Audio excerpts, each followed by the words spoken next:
Emoção e reflexão.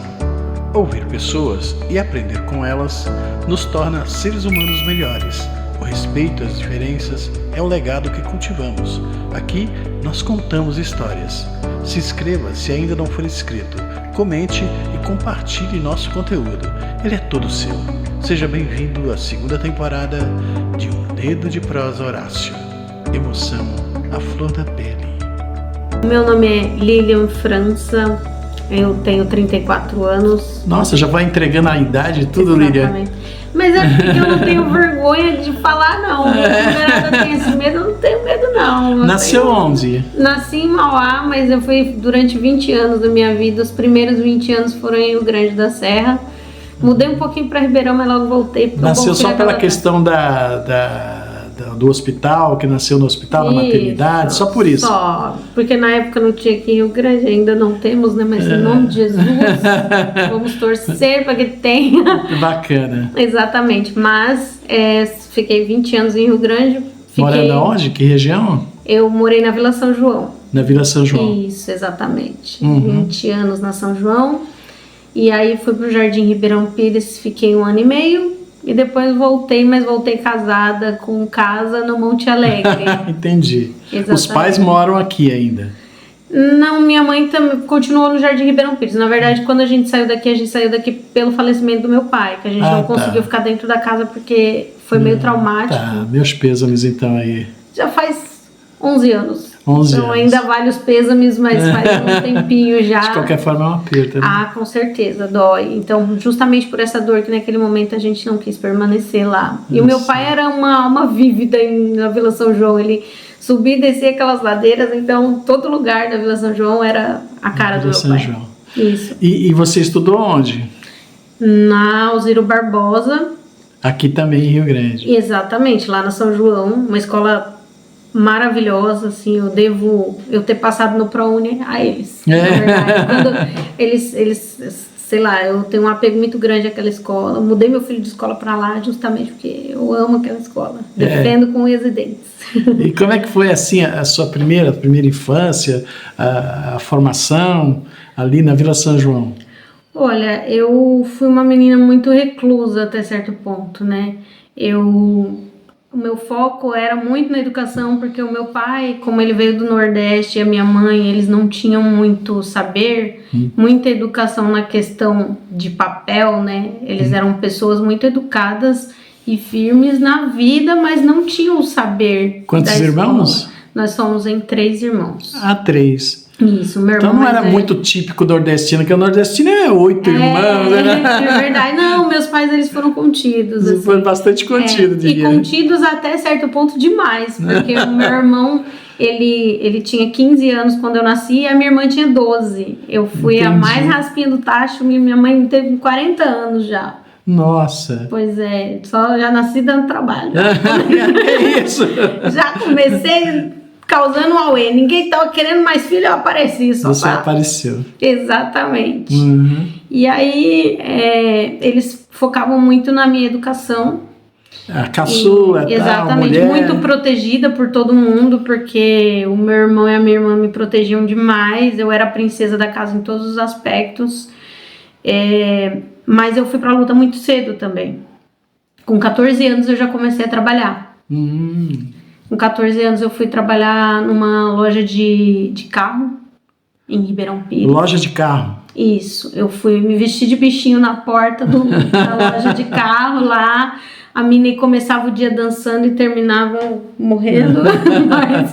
mas foi muito gratificante, porque isso já me levou para outros horizontes. Eu fiquei bem... Não, me explica direito, como é que é esse negócio aí? Você era um bibelô, era uma atração? Isso, a gente se vestia de bichinho na porta das lojas, eu e uma amiga minha, Jaqueline, um beijo. Inclusive, ela é filha do dono da CS Todos, aqui que era na Vila São João também.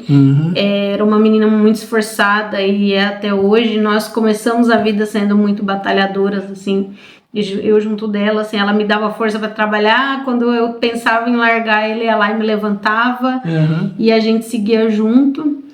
E foi assim que comecei a minha vida no mercado de trabalho, mas desde os 14, mas sempre focando no estudo, em tentar melhorar ali, sair daquele... Querendo ou não, assim, a Vila São João é uma vila muito boa hoje, mas na época...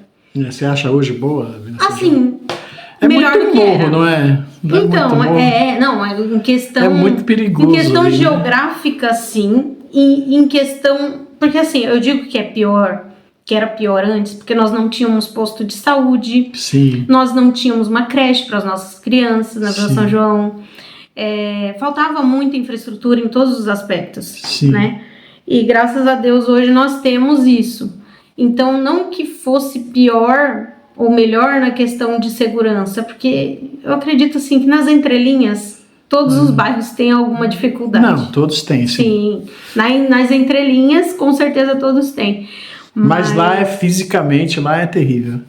Era pior. Até a escola, né? Até a escola, o acesso à escola já era uma coisa... Não, a gente ia com sacola no pé. Do morro. A gente ia com sacola no pé escorregando no meio dos buracos, meu amigo.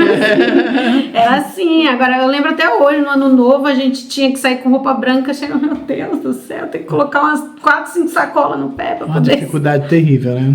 A gente não tinha carro, então... era uma dificuldade muito grande. Então, por isso que eu falo que hoje nós vivemos uma situação muito melhor. Nós não, porque eu não sou mais moradora de lá, mas eu digo com relação ao carinho que eu tenho pela vila. Sim. Temos hoje muito mais recursos, porque não se... Assim, fora o Jardim Guelmar, que ainda é uma dificuldade...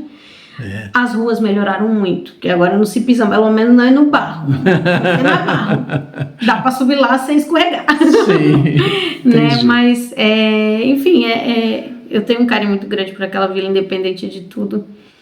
A escola, como eu disse, é um caso à parte. Eu tenho um carinho muito grande, porque eu dei aula durante 4 meses naquela escola. Você fez na escola da Vila São João, você fez até que série? Eu fiz até a 8ª série. Na época não tinha o colegial. Hoje já tem, não? Hoje tem, graças a Deus. Hoje tem. Ah, que legal, né? Sim, melhoramos em vários aspectos. Bacana. Exatamente. Bacana. Então, com relação até a escola, eu mudei meu filho para lá recentemente, porque lá o ensino está sensacional. O prédio lá, as condições técnicas lá são muito boas, né? É uma escola bonita. Comparada às outras escolas do município, é uma escola... Eu acredito que pela questão da infraestrutura interna, de ser uma escola menor, ela dá a possibilidade do professor trabalhar de uma forma mais calma. Sim. E até mesmo os próprios funcionários, eles têm mais uma contenção dos alunos pelo tamanho da escola, né? Eu acredito que isso possa ajudar de alguma forma. Pela localização física, não tem saídas, né? Uma rua só. Sim, exatamente. Aí você tem muito mais controle daquilo ali, né? Com certeza, não tem tanto boteco em volta, assim. É verdade. É a parte da São João que tem menos boteco, né? Porque o resto, meu amigo, é um boteco só. E acredito também que lá os negócios melhoraram também. Tem muitos lugares, assim, muitos empreendimentos pequenos que começaram agora e que estão dando certo, A maioria das ruas já estão calçadas, todas elas, né? Sim, assim, com paralelepípedo, eu acredito que todas, como eu te falei, menos o do Jardim Guelmar, que é uma questão que eu acho, assim... Entendi. Como pode? Tá demorando, galera. Você disse que começou aos 14 anos, foi lá se vestir de boneca para fazer... promoção na frente de uma loja de carros. Exatamente, isso mesmo. E quem te levou a isso? Então, esse dono da CS Todos, que é o pai da Jaqueline, uma amiga minha, como eu te passei, ele falou, olha, tá precisando de gente para fazer promoção lá na loja, tá precisando de gente, aí, já que se você souber de alguém adulto que possa fazer ela, por que eu não posso? Eu vou. Aí achou uma louca que fazia junto com ela. Entendi. E vamos lá. E eu sempre fui da área de teatro. Então isso que eu ia falar, é uma vocação meio artística aí, Sim, né? Sim, eu me envolvi com a arte desde muito cedo, comecei a fazer teatro. Eu fiz faculdade de artes, a primeira faculdade que eu fiz foi de artes. Eu fiz até o 5º semestre de artes. Justamente por causa desse envolvimento com essas questões. Mas voltada para o teatro ou de uma forma geral? Então, na verdade, eu sou um misto de artes no geral, assim, porque eu gosto muito de teatro e música. Eu falo que eu comecei a trabalhar com 14 anos, mas digo recebendo dinheiro, porque na música eu comecei a cantar na noite com 9 anos de idade. 9 anos? 9 anos de idade. Olha que isso aí é um crime, hein? Eu fazia comício, não tem aqueles comícios de prefeitura que tem por aí? Sim. Vixe, 9 horas da noite, tava lá o povo batendo na minha porta. Lilian, estão te chamando pra cantar não sei na onde. A gente vai, vamos lá. E ia e fazia. Cheguei aí em programa de televisão quando era pequena. Nossa. A professora Regina Chinchilho, do sobrenome dela, que eu lembro até hoje, é uma professora muito querida, que ela me acompanhava nesses programas de televisão. Ela foi comigo no Sérgio Malandro, na Eliana.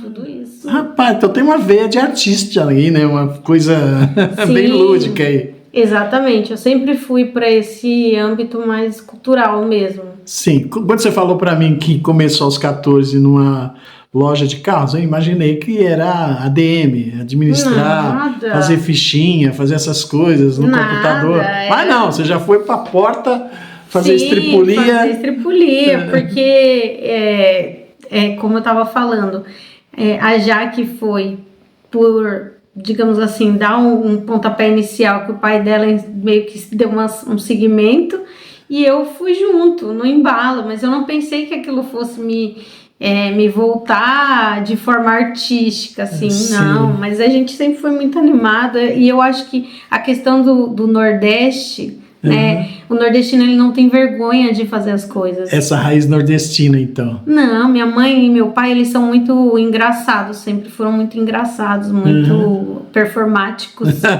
A minha mãe, ela sabe imitar pessoas, os trejeitos das pessoas, só de olhar pra ela 5 minutos ela já sabe imitar a pessoa depois, você acredita? Olha só. E ela tem 73 anos, mas é uma pessoa super agitada, assim, super Como é o nome animada. dela? Dona Maria. Dona Maria. Veio da onde a Dona Maria? Do Ceará. Do Ceará. Cidade de Aurora. Olha, cidade de Aurora. Isso. Um abraço, Dona Maria, um beijo pra senhora. Opa, grande beijo. Maravilhosa, uma mulher incrível. 70 anos, tá nativa, tá tudo certinho com Sim, ela. hidroginástica em dia, graças a Deus. Que bom, que bom, né? Maravilhosa, maravilhosa. Que bom. Aí essa experiência partiu pra onde? Então, depois eu fiquei ainda cantando e fazendo essas estripulias durante um tempo ainda. E aí, com 16 anos, eu comecei a trabalhar num sacolão. Fiquei um tempo lá. Daí, do sacolão, aí eu parei de trabalhar porque eu queria prestar vestibular. Comecei a estudar muito loucamente no meu colegial. Sim. Porque aí eu fui para Vila Lopes. Morou aqui na Vila Lopes também. Não morar, né? Na verdade, eu fui estudar veio na Vila estudar Lopes. aqui. Isso, porque lá não tinha o ensino médio. Do Giuseppe Pisoni. Isso, exatamente. Aí eu fui pro Pisoni, estudei lá os últimos 3 anos da escola. E lá, na época, o ensino já estava meio precário já. Precário? Isso.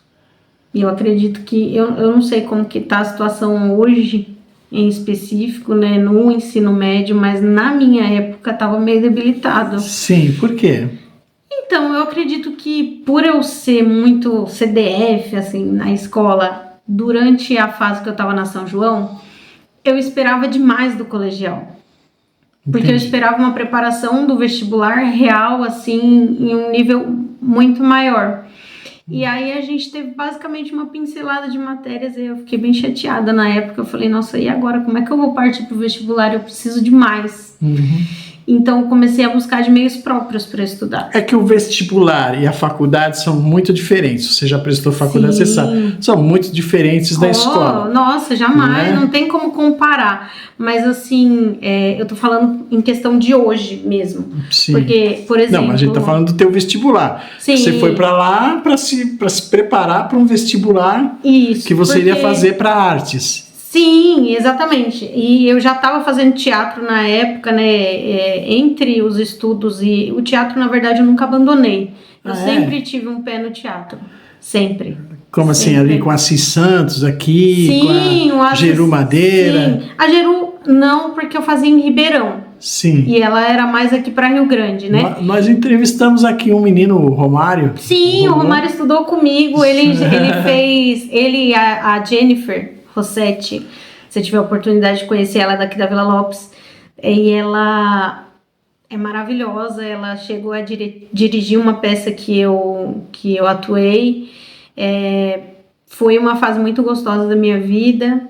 E acredito que, assim, quem faz teatro uma vez sempre está envolvido Sim. em alguma coisa voltada para falar com gente. Sim, mas é uma descoberta de si mesmo, né? Com Ela certeza. conversa com você e com a obra, e se transmutar para outra pessoa, para um outro personagem, deve ser uma coisa louca, né? É muito louco, porque, querendo ou não, é uma entrega que você está dando a vida a alguém que você não conhece. Sim, E você está você vivendo vai- outra vida ali. Exatamente. É louco e ao mesmo tempo é muito bom, porque você se permite entender a vida de uma outra forma. Às vezes a forma como eu encontro algumas respostas, o personagem em si já pensaria diferente. Sim, E muitas das vezes no teatro você tem que estudar o seu personagem a ponto de conhecer a personalidade dele por completo. sim, com certeza. Senão você não pode ser ele, né? Não dá para se Exatamente. transmutar assim, tá? Exatamente. Eu fiz muitas peças, tanto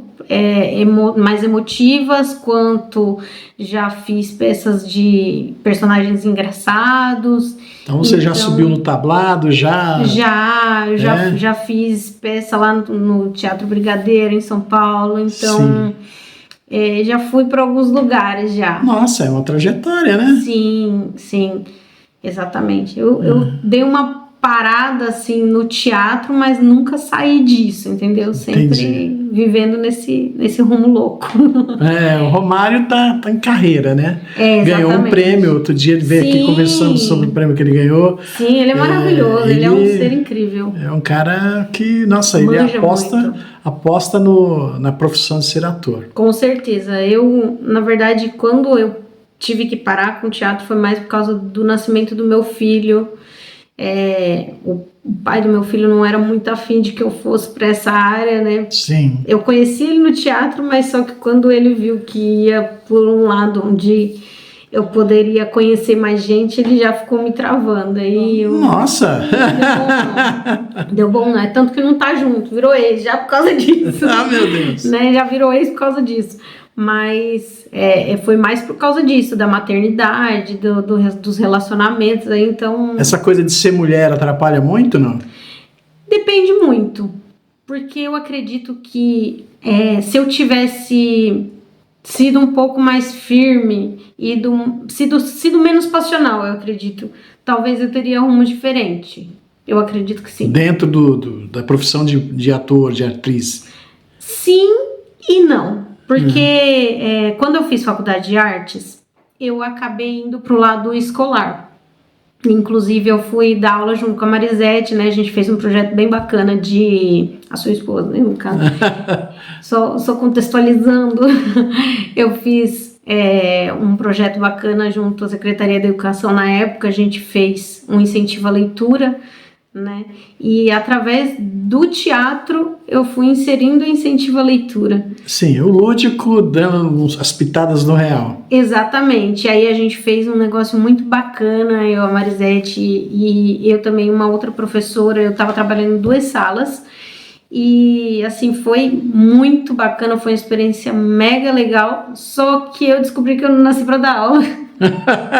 Por que, rapaz? Na verdade é porque assim... Não, mas primeiro, vamos, volta lá. Como é que surgiu primeiro? Você estava ainda saindo, a gente estava falando aqui que você estava saindo do colégio para fazer um vestibular, Isso. não é? Nossa, já aí você misturou já tudo. engavetou o negócio lá, mas calma aí, vamos Bora chegar lá. no professor, vamos lá.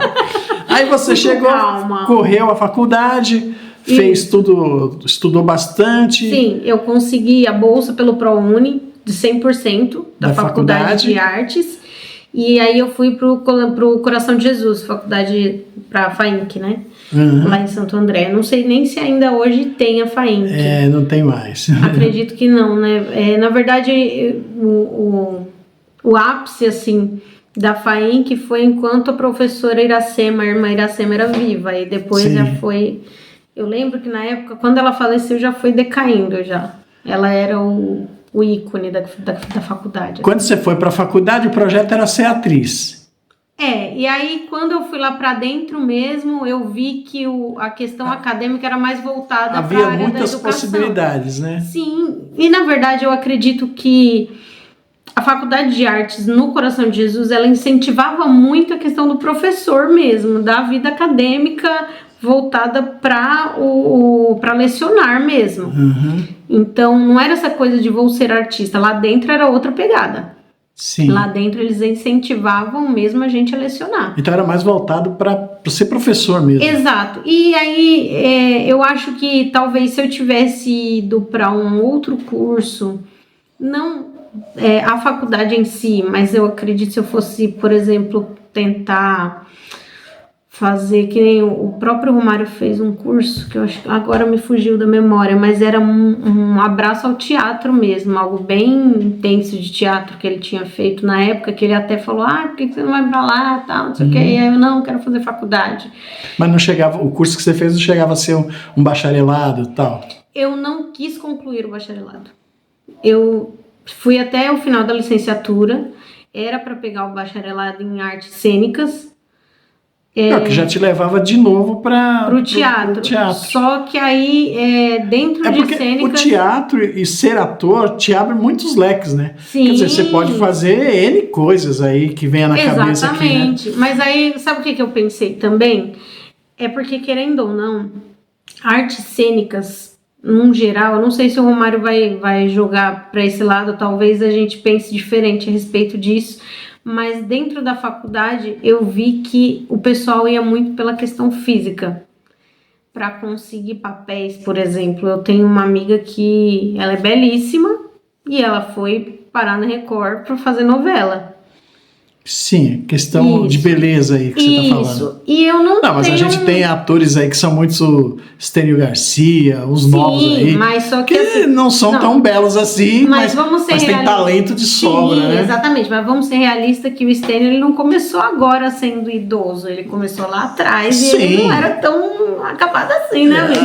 Ele era feio, mas ele não era nenhum galã, né? Isso, mas era um Por isso que eu acho assim que hoje abriu-se um leque, nós estamos falando aí de 2000, 2010, 2000, sim, não é? 2010 por aí, exatamente. Eu fui fazendo aqui o meu mapa temporal aqui, eu fui fazendo essas contas, mas você veja só, nessas épocas a gente já tinha uma protuberância, quer dizer, você já podia escolher uma carreira, tinha um leque, que nós somos formados um pouco assim, meio estranho, né? Porque ou você vai ser uma carreira que você vai optar por exatas ou por humanas ou por não sei o quê. Já o artista não, né? Embora esteja ali em humanas, né? Mas o artista não. Mas dentro do ser artista, você pode fazer, igual eu falei anteriormente, você pode fazer muitas outras coisas. Sim, você pode ir para licenciaturas na educação, na pedagogia, etc. e tal. Como você também pode fazer espetáculos de teatro, como pode ir para TV. Exatamente. Né? Uma série de... E aí, mas eu acho que eu me restringi muito, como eu te disse, pela questão passional também. Né? Porque quando foi em 2010 eu comecei a namorar esse rapaz que se tornaria pai do meu filho.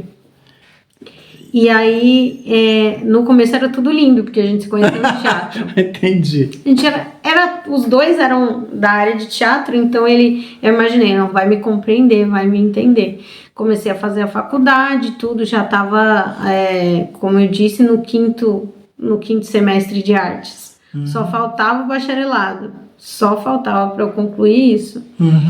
E aí eu comecei a querer voltar para o teatro de novo. Ele começou a não deixar porque ele acreditava que eu tinha que continuar no ambiente escolar e eu não queria mais o ambiente escolar, porque eu sonhava com outras coisas. E também tem outro fator, eu queria manter dentro de mim a beleza da criança, a inocência da criança, porque eu já tinha sobrinhos dentro da minha casa e eu vi uma maldade muito grande em algumas crianças.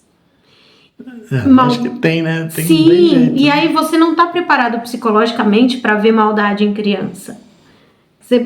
Você tendo uma professora dentro de casa, provavelmente você já viu situações dela comentar com você situações de que uma criança fez alguma coisa. Sim, mas a criança é um livro aberto, né? Sim. Ele está exposto a tudo que você... E aí não é nem só o que ao meio ambiente, não é? Sim, porque tem a questão do que ele vê do lado de fora e que eu não posso ter controle sobre aquilo. E aí, por ele trazer certas coisas que são muito horríveis, eu não posso controlar isso e ver a criança fazer coisas que são muito longe da minha realidade. Eu fiquei muito atordoada com isso. Tipo, vou citar um exemplo aqui. Um menino que tende a ficar passando a mão nas meninas. Sim. E as meninas não quererem ficar perto deste menino porque ele fica passando a mão nelas. Né? Você querer montar uma peça de teatro com aquele menino e as meninas falarem, não, eu não quero atuar com ele, porque ele pode passar a mão em mim. Entendi. E aí você tentar reverter aquela situação, fazer com que ele sinta-se parte do todo, mas não podendo colocar ele no todo. E aí é um impasse muito grande dentro da cabeça da gente como professor e como ser humano também. Mas você não entende que você, como professor, você está lá para... Sim, você está suscetível para corrigir a tudo. Isso? Não, você está lá para corrigir. Tudo, né? Sim, porque óbvio que não cabe só você. Sim. Mas se você nota traços, você tem que chamar o aluno, o pai, as pessoas que estão do lado dele e tentar ajudar ele. Sim. Não é uma coisa que possa ser, como é que eu vou falar, que é um atrapalho na tua vida. Não pode ser. Entrou muito na minha cabeça.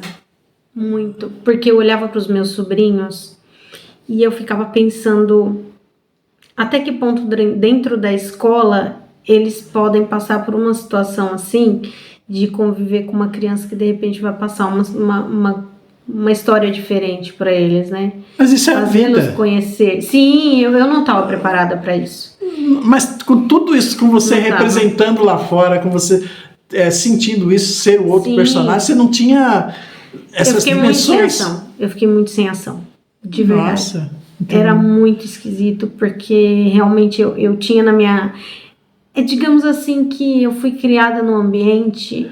Não, mas aí é que tá. A gente tinha muito respeito um pelo outro. Sim. E aí você vê uma pessoa que desrespeita o corpo do outro. Sim, eu falei pra você aqui se o fato de ser mulher, se isso agravava você. A pergunta, fato de ser mulher... Acho que não é nem questão do fato de ser mulher. Não, mas peraí, deixa eu te explicar. Acho que é o fato de ser mãe, tia. Não, então, mas mulher como ser humano. Sim. Mas o fato de ser mulher, que a gente sabe como são as mulheres hoje na sociedade, como eram piores. Há épocas atrás eram piores. Não muito da sua época aqui, mas se a gente for colocar, não tem nenhum século que as mulheres votam. Exatamente. Tem 60, 70 anos.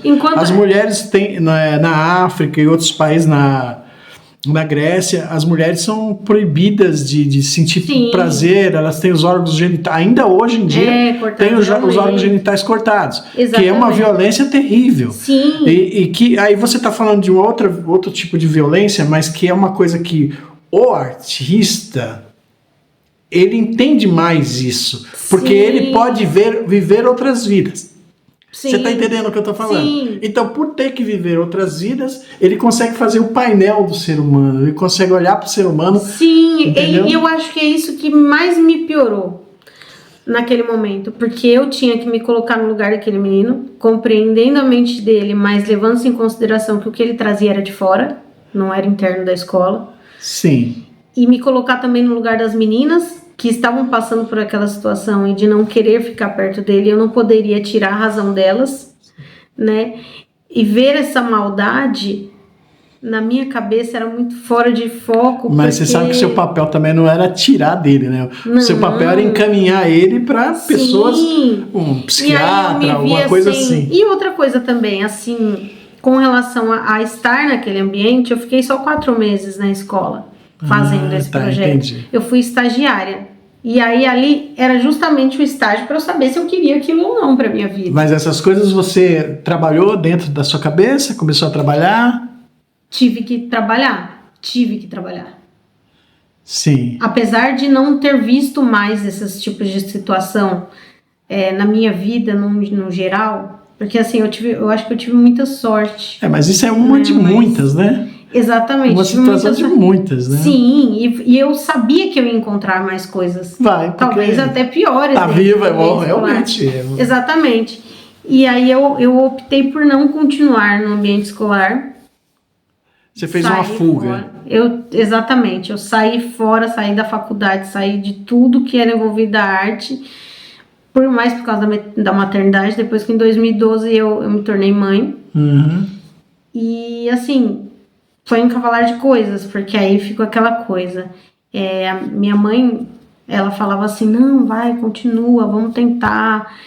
E o meu pai também falava, vai, vamos tentar. Daí o namorado falava, eu não gosto que você volte pro teatro, e você vai querer voltar porque você não tá gostando do ambiente escolar. Sim. E aí...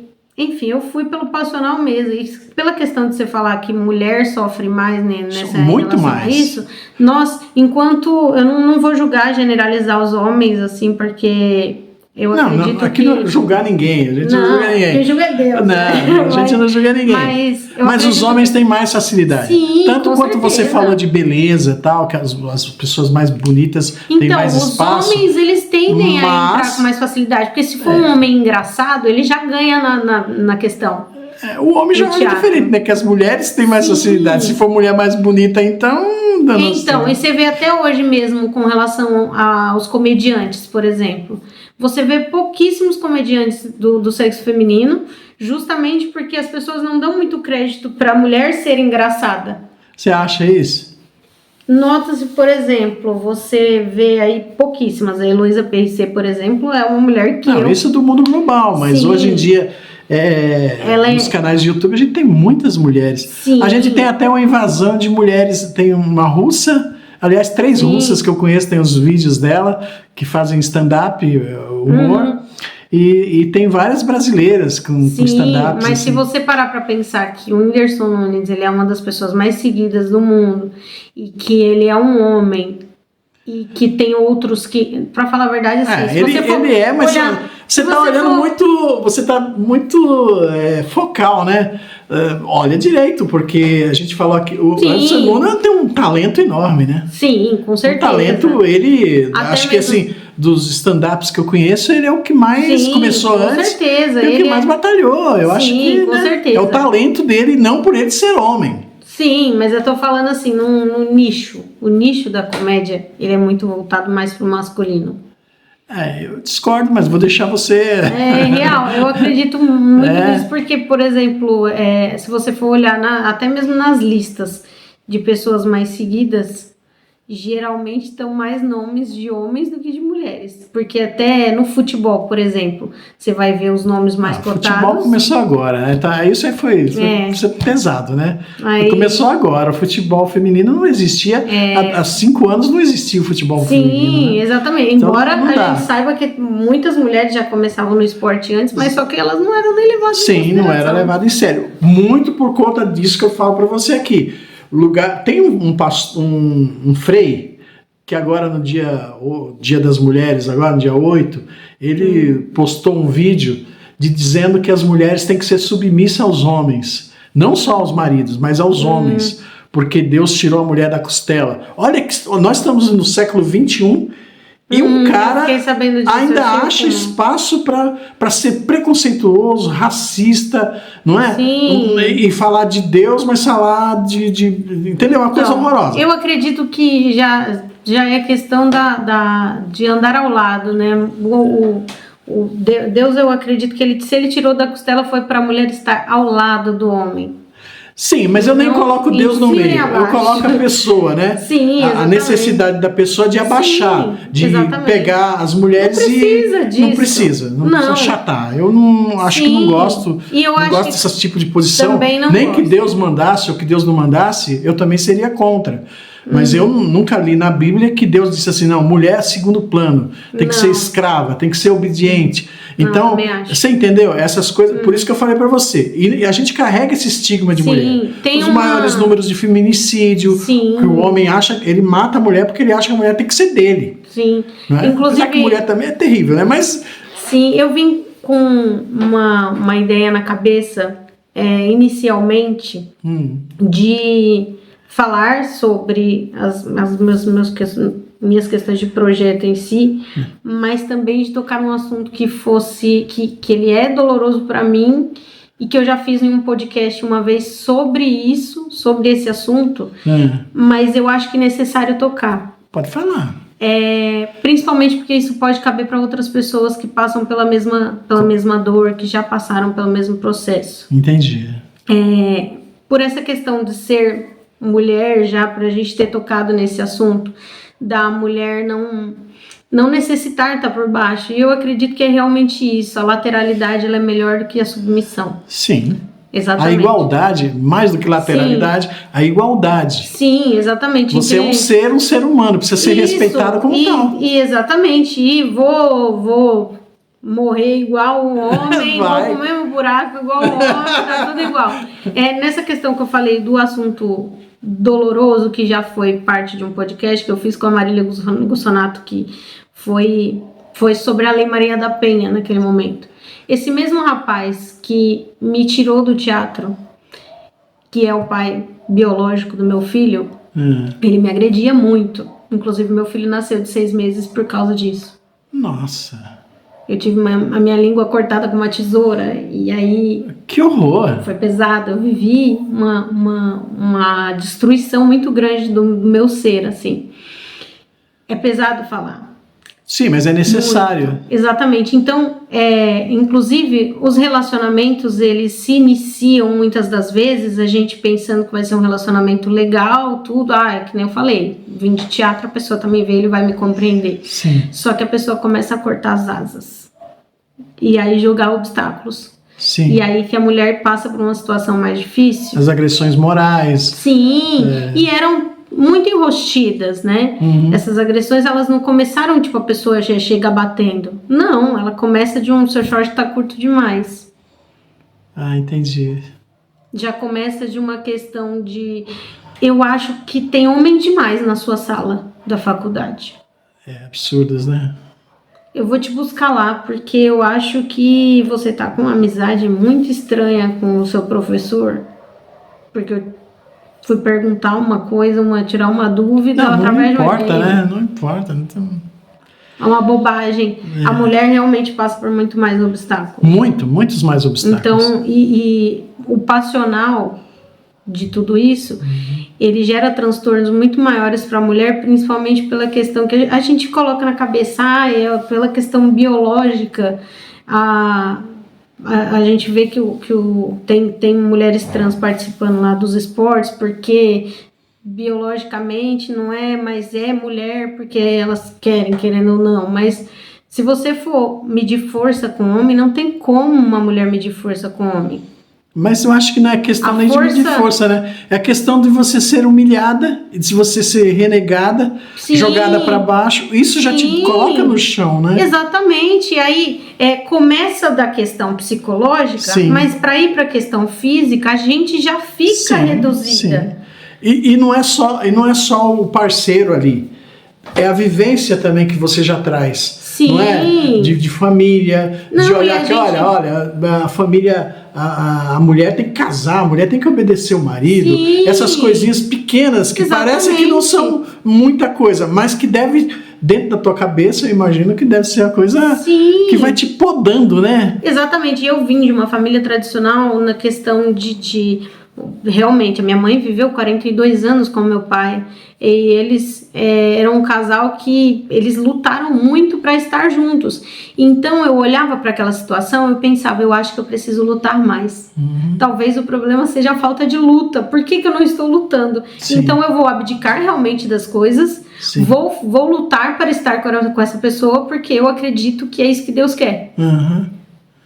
Bom, você foi para a faculdade, parou porque tava vindo seu filho. É filho? É menino ou é menino? O Luiz Felipe, tá com 12 anos. É um menino. Isso. Que bacana. Rapaz, muito bacana. Tá com quantos anos? 12. Nossa, tá enorme, né? Sim, já passou de mim, o que não é uma coisa muito difícil. Isso. E como é que foi a maternidade? Então, eu ganhei... Sofrendo esses problemas também? Exatamente. Uma semana antes de eu ganhar ele, eu saí da casa. em que eu morava com esse rapaz, que eu cheguei a ir morar com ele, tudo. E aí essa questão toda, porque eu não deixei protelar muito essa questão da violência física. Eu não deixei protelar. E é tanto que, assim, eu não protelei nas primeiras coisas que aconteceram. Eu já busquei sair. Eu vivi em cárcere privado durante alguns dias. E aí eu falei, não, eu não posso passar por isso porque eu tenho um ser dentro da minha barriga que eu preciso proteger. E quando eu saí de lá, a primeira coisa que eu fiz foi buscar a polícia para tentar registrar boletim de ocorrência e para poder pedir a medida protetiva.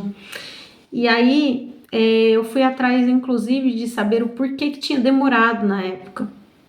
E aí o delegado, aliás, falou assim para mim, a gente demora mais com as medidas protetivas porque as mulheres voltam. Sim. E aí é que tá o X da questão. As mulheres voltam, beleza, isso é uma questão pessoal de quem volta e quem não volta. Não, mas não é questão pessoal, é questão de desproteção. Sim. A pessoa acha que, olha, mesmo sofrendo, mesmo apanhando, eu estou protegida com ele. Eu tenho um lar, eu tenho que estar lá, é minha obrigação como mulher. Sim. E não é. Não é, pelo contrário. É o medo, né? A pessoa tem Inclusive, medo, eu acho né? que essa questão... Que é humano também. Hoje em dia, nós temos uma bênção. Aqui em Rio Grande da Serra, a região do Grande ABC no geral, acredito que tem muitas cidades que tem hoje a Guardiã da Lei Maria da Penha, que é uma guarda civil voltada, uma guarda municipal voltada para a proteção à mulher. Sim, aqui e na no época não tinha. Na época não tinha. Então a gente tinha medo o tempo todo. Hoje eu sei que se acaso acontecesse comigo, que é muito difícil, que graças a Deus assim eu tenho ao meu lado um homem excepcional. Mas naquele momento, eu não tinha nada disso, não tinha para onde correr. E essas mulheres que hoje têm acesso a isso, tem ronda em volta da casa, de vez em quando elas vão lá. Então a guardiã não deixa solto. Sim. Eles estão sempre ali, né? Buscando ali auxiliar o máximo possível essas mulheres. E também a Dani Brandão, que é quem encabeça esse projeto aí da Guardiã, ela sempre deixou muito claro assim, olha, meu telefone tá lá com elas. A partir do momento que qualquer coisa acontecer, elas me ligam. Bacana.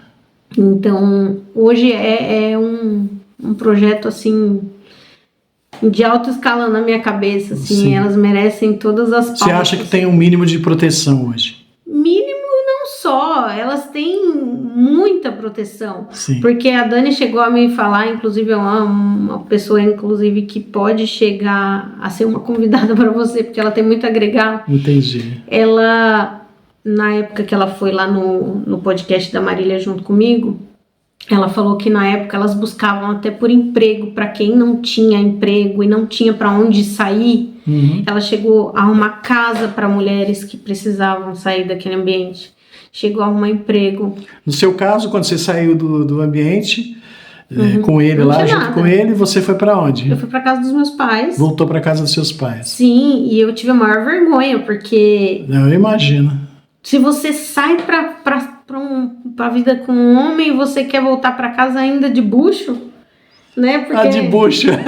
Uma expressão bem nortista mesmo. Exatamente. Ainda volta de bucho, mulher. Mas, tipo assim, na época eu pensei, nossa, muito vergonhoso, mas depois o Luiz Felipe, ele se tornou, assim, um anjo nas nossas vidas, não só na minha, como da minha família também. Ele é muito amado, muito querido, graças a Deus. A escola veio como? Foi ser professora de novo? Não. Como é que foi? Não, eu saí mesmo completamente. Sim. Completamente. E aí foi se envolver com outras coisas, com outros projetos. Isso, exatamente. E aí eu conheci o meu esposo, o Juliano, que ele sempre foi muito engraçado, muito também, ele não foi pro teatro, mas ele podia ter um pezinho lá. Depois de 1 ano e meio do Luiz Felipe, eu conheci o Juliano, e tô há 11 anos com ele. A gente começou a fazer projetos sociais, começou a fazer coisas tipo se vestir de palhaço, fazer festa de criança. A gente se envolveu com essa coisa, né, de fazer eventos. E aí, trabalhando em paralelo, né? Os projetos sociais eram voltados para isso, fazer eventos. A gente começou assim, a gente se uniu, né, como casal. E eu sempre trabalhando ali, eu trabalhei na TIM durante 5 anos, com atendimento, sempre lidando com você gente. tinha um trabalho e tal. Sim, eu sempre tive um trabalho fixo. Não vivia de um projeto social, na realidade você tinha um trabalho. Sim, eu sempre tive trabalho em paralelo. Sim. Eu nunca parei de trabalhar na minha vida, nunca. Eu sempre estive empregada. E aí... sempre tinha essas questões de arte envolvidas, mas de forma mais para projeto social, em específico, né? Tipo, digamos assim, a gente pegava, fechava a rua lá no Jardim Ribeirão Pires, onde a gente morava inicialmente, montava lá barracas, junto com um primo meu que também gosta dessas coisas. Gosta dessas coisas? Isso, ele também é super, entra nesses rolês aí. Então... a gente começou com projetos sociais e aí daqui a pouco o pessoal começou a pedir para fazer festa.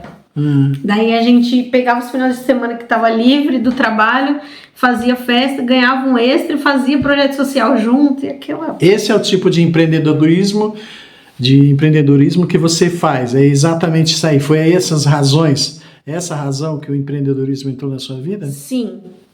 Aí a gente, na verdade, eu sempre fui assim... se tá faltando um dinheiro dentro de casa, eu vou aprender alguma coisa, eu vou fazer alguma coisa e a gente vai fazer dar certo. Entendi. Fazer do limão a limonada e é isso aí. Eu já fiz um... esse é o espírito empreendedor, né? Vixe, a gente é disso, né? Desse mundo. Não só da questão da animação, do teatro, mas tem que ganhar dinheiro de algum jeito, né? Então a gente... buscava aí, sempre buscando. Meio que cigano, né? Meio que bambembe, assim. Isso, exatamente. tendo o cigano, né? Mas tendo suas raízes ali, né? Tendo sua casinha ali, mas de vez em quando não fazer uma coisa diferenciada. Mas a gente sempre foi para isso. Se vestimos de palhaço, a gente tem o Jubileu de Ureminha que a gente fazia na época, tem lá o quadro na minha parede da gente vestir de palhaço. São personagens. Isso, exatamente. E aí, como eu gosto muito de falar com pessoas, aí eu não sei se já cabe falar do gente, que negócio Pode!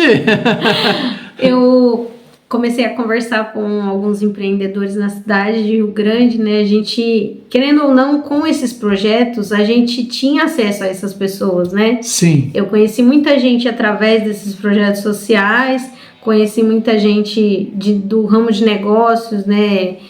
Algumas pessoas de buffet que falavam que a gente tinha bastante jeito para conversar com gente.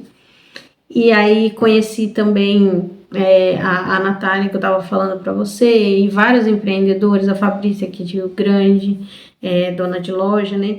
E aí o pessoal começou a falar, você sabe falar com pessoas, é legal você mexer com isso, hein? E aí eu comecei a entrevistar empreendedores e buscando aquela questão do que o povo fala assim, mas Rio Grande da Serra não tem nada. É uma grande mentira, né? Tem sim. E tem muita gente que trabalha muito nessa cidade, com né? certeza. Então a ideia era essa, era mostrar Rio Grande da Serra e falar com gente. Sim. E aí eu comecei falaram assim, faz uma entrevista aqui comigo, vamos ver qual é que é. Tem um nome o projeto? Quando você fala projeto, a gente imagina uma coisa estruturada. Gente, que negócio é esse? Gente, que negócio é esse? Isso, tô vestindo Deixa eu bater lá. Gente, que negócio é esse? Bacana. Isso. Gente, que negócio é esse? Hoje você está nas plataformas digitais. Isso. Aí eu comecei no Instagram a fazer essas entrevistas, mostrar as lojas, né, mostrar a história da pessoa, né, como que ela teve a ideia, quais foram os desafios que ela enfrentou para chegar ali onde ela tá. Como eu disse, eu acho que não tem essa de lojas pequenas, de lojas grandes, são empreendedores e que buscam o mesmo sucesso ali, sim. Né, buscam o cliente, buscam atender bem, buscam falar com pessoas também.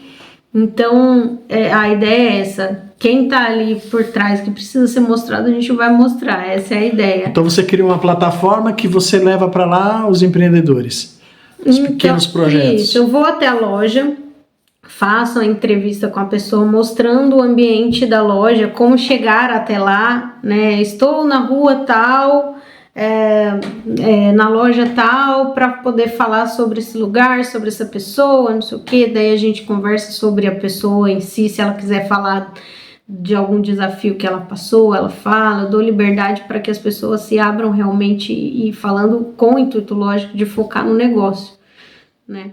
Porque o foco aí é o negócio. Exatamente, o foco é o negócio. Exato, é mostrar as dificuldades, mas também as vitórias, né? Porque não existe vitória sem luta. Ah, sim. Né? É muito mais luta que vitória, né? Muitas das vezes. Eu acho que na pandemia, galera, e você acredita que eu acho que é generalizado, todas as pessoas que eu passo, que eu falo, que eu tenho lá, o Gente que Negocia Isso, a gente vai abranger a entrevista, as pessoas sempre falam da pandemia.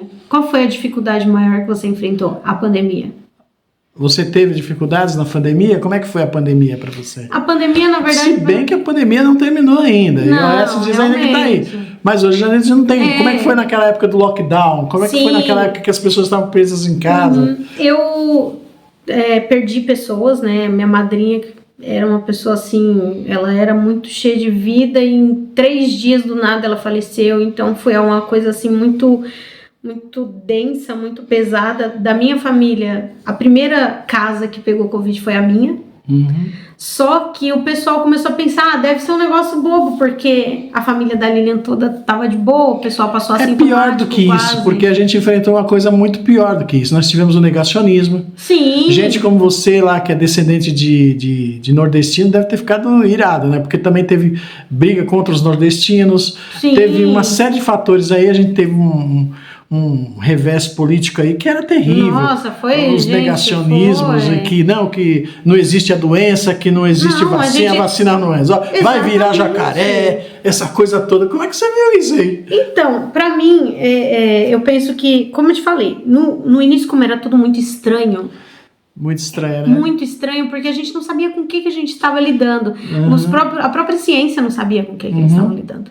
A própria ciência não sabia, né? Então, a minha casa, como eu disse, foi a primeira da família que pegou Covid. E todo mundo passou bem. Eu só não senti o sabor das coisas e minha mãe, na época, ela já era uma idosa, né? Querendo ou não. E ela não sentiu nada, os meus filhos não sentiram nada. Mas a gente teve um preconceito danado, porque as pessoas que estavam à volta da nossa casa... Tipo, a gente teve que ficar preso dentro de casa mesmo. Na época, o meu marido, ele estava trabalhando numa área de saúde. Ele estava na Prevent Senior. Ele trabalha na área da segurança. E ele estava lá na Prevent. Ele pegou lá e aí passou pra gente. Entendi. E aí, todo mundo da família pensou, passou pra eles lá e tá tudo bem, ninguém morreu, tá tudo bem, tá tudo ok. Sim. E aí, pensaram todo mundo de que a doença era algo simples, algo bobo, e do nada minha madrinha faleceu. E foi um choque muito grande pra gente. Foi aí que a gente teve a certeza da grandiosidade do vírus que a gente estava tendo ali à nossa volta. A minha avó tinha ela já tinha 100 anos já, mais de 100 anos já na época. Ela tava com 101 anos, eu acho. Ela faleceu com 103. E aí ela também passou ilesa naquele momento, mas quando a minha madrinha faleceu, que teve esse baque todo, aí que a gente se viu muito, muito mal. Né? Muito mal. Aí a gente se prendeu em casa de vez, e aí meus filhos eram muito pequenos, eu não consegui me adaptar ao home office da TIM. Na época, eu estava trabalhando na TIM, como eu disse, eu fiquei 5 anos lá, foi uma empresa muito enriquecedora para mim, eu aprendi muito lá dentro, mas eu não consegui me adaptar ao home office. E aí eu pedi para sair na época. Pedi para sair. Isso tem muito a ver com... O que você tirou? Eu ia fazer uma pergunta, mas esquece, vou fazer outra agora que me vem a cabeça. Pode fazer, fica à vontade. O que você tirou de positivo e o que você tirou de negativo da pandemia, desses anos aí horríveis que a gente teve? De positivo, eu diria que a gente aprendeu a dar mais valor às pessoas. A gente aprendeu a dar mais valor a momentos. Tanto que hoje eu dou muito mais valor ao aniversário de alguém. Eu dou muito mais valor aí a visitar a casa de alguém quando eu quero, quando eu sinto saudade. Ou seja, você valorizou muito mais o ser humano. Muito mais. Não que eu não valorizasse, porque eu sempre fui assim, mas eu acho que agora a gente se vê muito mais. Hoje eu estava conversando com uma vizinha, uma coisa engraçada até, sobre a questão da vestimenta da gente. Que antes da pandemia, a gente ia numa formatura, num casamento, a gente se vestia de uma forma muito glamurosa. Daí agora a gente vai para as formaturas, todo mundo de calça jeans. Ou com uma camiseta branca, uma roupa normal, assim. Mas porque eu acho que a gente entendeu que o melhor da vida não é ficar procurando roupa bonita, é viver momento. Você acha isso? Eu acredito que mudou um pouco esse aspecto. Eu vou te falar uma coisa, fazer um contraponto aqui com você, porque eu entrevistei aqui a irmã Vanderleia, lá do Cristo Rei, um doce de pessoa, um amor de pessoa. Elas são incríveis, eu cheguei a fazer curso lá. E aí perguntei para ela sobre isso, se ela achou que a pandemia aproximou mais as pessoas. E a resposta dela para mim foi surpreendente. Ela falou para mim que afastou, provavelmente. Muito. Ela falou que as pessoas passaram a se preocupar muito mais com elas, a se tornarem muito mais egoístas.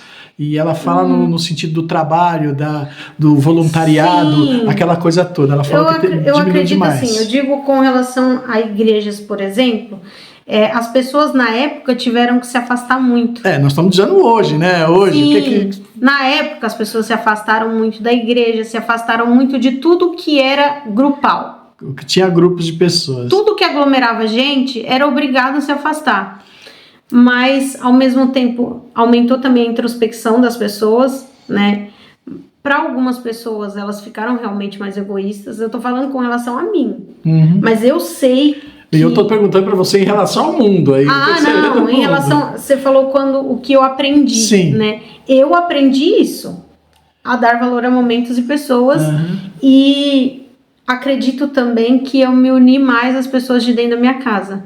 Muitos casais se desfizeram na pandemia. Sim, porque o marido finalmente ficou em casa, não é? E aí, pautorou, meu amigo. Aí foi só, ladeira abaixo. Daí pra frente é só pra trás. Sim. Mas na minha casa foi o contrário. A gente se uniu muito mais. Eu acredito que até gerou uma certa dependência. Hoje, o meu marido, por exemplo, a gente estava conversando hoje sobre isso. Antes... ele ia para algum canto, ele conseguia ir sozinho e não tinha problema. Hoje em dia, por exemplo, se ele vai no campo de futebol, ele fala, nossa, eu quero muito que você vá comigo. Eu quero que você esteja comigo lá. Eu vou, por exemplo, agora ele tá de férias, ele tava querendo ir pegar uma piscina, alguma coisa assim. Aí eu falei assim, olha, eu vou estar trabalhando nesse dia. Então deixa para eu ir outro dia. Entendi. Eu quero ir com você. Então a gente criou uma certa dependência um do outro, e até mesmo com relação a mim, por exemplo. Em outras épocas eu vinha aqui a pé, de ônibus, eu dava um jeito, mas hoje em dia ele já quer me trazer, ele quer estar presente para me ajudar da melhor forma possível nos meus itinerários. Bacana. Mas cada família agiu de um jeito, né? Vamos voltar lá a falar do seu empreendedorismo, né, das coisas que você está fazendo. Sim. Hoje em dia você está fazendo o quê? Além desse projeto? Então, na verdade, Deus foi muito bondoso comigo, porque eu falava assim para Deus que eu queria ter um trabalho que me desse tempo para eu poder realizar todos os meus desejos com relação aos meus projetos. E aí São muitos? Eu entrei no Serrano, que era trabalhando 6x1. Eu amava o trabalho no Serrano, assim, Edileuza, grande abraço, galera aí do Serrano, eu gosto muito de todo mundo lá. Só que eu tinha necessidade de continuar com as minhas coisas. Sim. Porque eu tenho projetos paralelos, né? E não só essa questão do Gente que Negocia Esse, mas também dos projetos sociais também. Que a gente desenvolve muita coisa, eu e meu marido. E aí eu fiquei com medo de perder isso. Eu falei, eu vou tentar arrumar um trabalho de segunda a sexta.